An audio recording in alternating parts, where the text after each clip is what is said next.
الخبر الأول اللي عدنا عن مفاجأة ريدر وياسو بمناسبة وصول حساب ريدر لل100 ألف متابع. طبعا ألف مبروك وإن شاء الله المليون.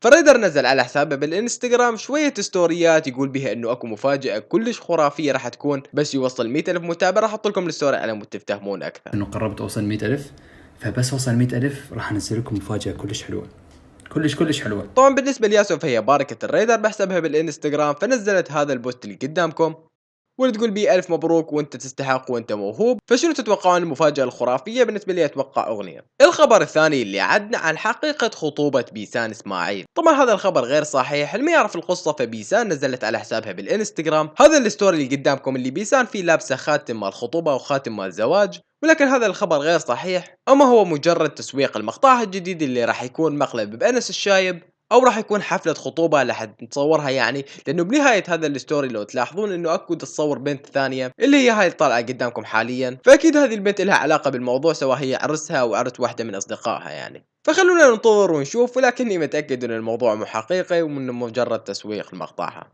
الخبر الثالث اللي عدنا عن بيسان اسماعيل ووصول قناتها ل6 مليون متابع، فألف مبروك وما باقي شيء على 10 مليون ان شاء الله باقرب وقت. الخبر الرابع اللي عدنا عن طيبة وبيسان اسماعيل ونزول الرد المنتظر من طيبة. فطيبة نزلت بحسابها بالانستغرام الرد كامل تقريبا حوالي 40 دقيقة، واللي كشفت بيه كل شيء بالاثباتات والادلة والاوراق وتهجم بيسان عليها، وبنفس الوقت حقيقة الاغاني جاي تنزلها بيسان انه هي مسروقة من هالكلام، وردها على المقطع بيسان بالكامل. طبعا هذا المقطع كلش طويل، فاللي حاب انه يشوفه كامل موجود بقناتي الثانية. وطبعا بنفس الوقت طلعت فضيحة لبيسان بالاردن شو كانت تسوي هي بالاردن ومن هالكلام، فروحوا شوفوا المقطع وعرفوا كل شيء.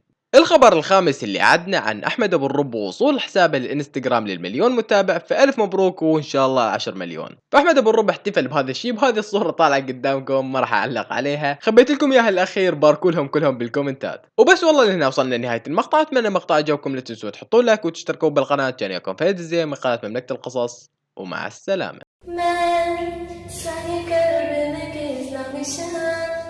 Başka sana sevmemişim.